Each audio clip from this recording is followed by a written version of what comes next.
ariko mana wemeye koko kubundara mu rutoke koko mana nizere ko ibi bizarangira ubu se koko ubu noneho buracya nizera ko mana utajya urenganya uwagukoreye mana reka ndyame ariko sinzi nimba riri buki ry'uyu munsi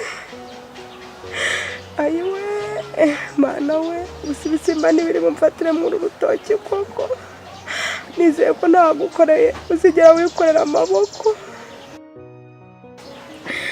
mana ndagushimiye ko kugira neza kwawe ushimiye ko mwami Imana ukomeza kuturinda nubwo duhura n'ibigeragezo mana byose ubu bireba ariko mwami Imana ntuhema kutugirira neza ushimiye ko ngiye kurara mu rutoki ariko ndabizi wa mana we ko uri Imana igira neza iri joro ntiricya ndagushima urakoze mwami Yesu urakoze ko wemera ko ibi byose bitubaho amen.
waraye hanze n'ukuntu aje gushaka nkakubura bayibaye nyinshi njya kurara mu rutoki ese ntabwo ugana cyo kwaraye mu rutoki niko nakubwiye oya ugomba kurara aho nagutegetse ntabwo umenya wararanye n'abandi oya mama imbeho yari yabaye nyinshi njya kurara mu rutoki imbeho yari yabaye nyinshi wowe uri umurinzi w'urugo ukamenya urugo ko ntawe urwinjiyemo ninde wakubwiye ngo ujyanishe ikingi inkoko zanjye zaraye kuki nabuze aho ndi burare nifashisha shitingi ubu inkoko zanjye zaraye kuki akuzi ko inkoko zanjye zikuruta aha ngaha nari kurara he koko n'undi munsi ntuzongere ariko ntararagenda si ubu ngubu wakarabye urasutse yego nakarabye wowe wakarabye isa gutyo ko ndarezerana ko mwogoshe kandi kuzana amazi mu kabati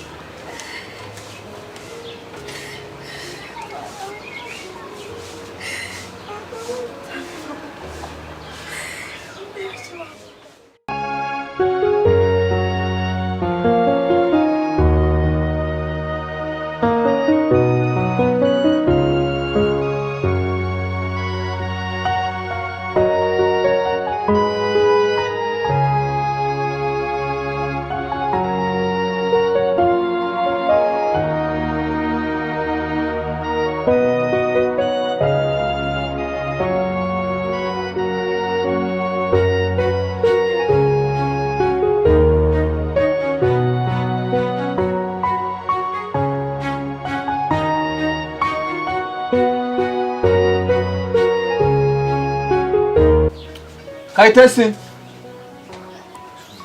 kayite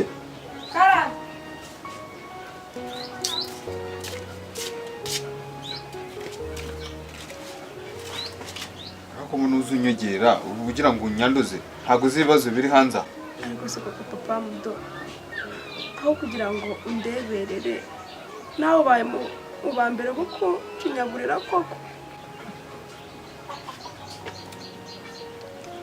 ariko ubundi ubaye hute kumba mbona sinzi usigaye umukobwa nawe wabaye ikigeragezo uzi ko wagira ngo uri so yawe hamagana inka nini hariya bavuga ngo inka ni nk'iya nyamweru nimba ari ni nk'iya ki ako si koko nabakoreye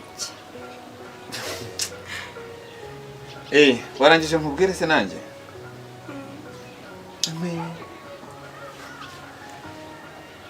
ibyo se yajyaga nkorera waba warigeze kubyumvaho cyangwa urabizi? ntabwo mbizi.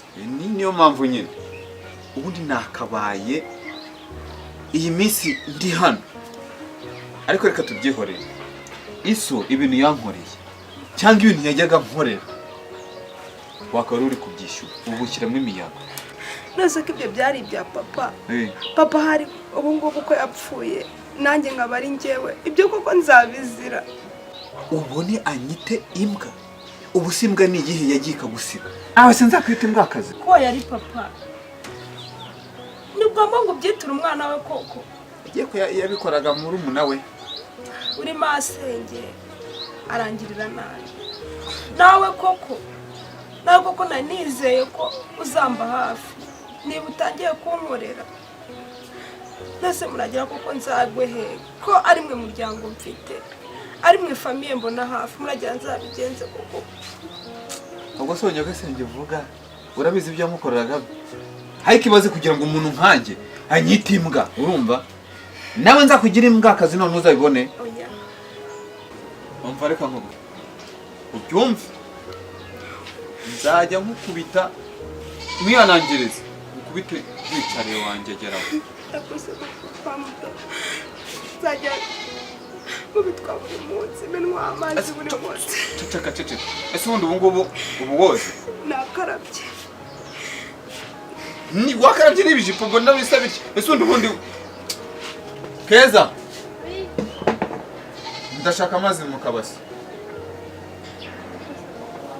Woge ntabwo ugeze woga. Kirahari. Bwana na cyangwa haguruka se subwo mazi.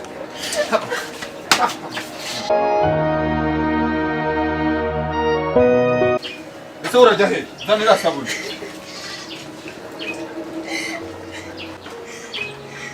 Ese ikibundi kiroga kiri kurira. Tegurwa rutwese cyangwa mwondemo nibuye. Ese yo sabuni wayizanye shiramo. Ngaho. Cyangwa isabuni nyinshi kandi sinzi aho kiriwe n'ibyo byenda wasanga kiri cyazanye na virusi nyinshi. Shiramo nyinshi cyangwa umbwe nanya kumendeho. Se mwese ntimuri bamwe. Acirekera aho ngaho. Ese cyoga mu matwi cyangwa igisabone komeze kirye mu mutwe. Akana amahato yawe mara kare amaraso kahamba. Yose aho kafumba temberewe. Akana amahato.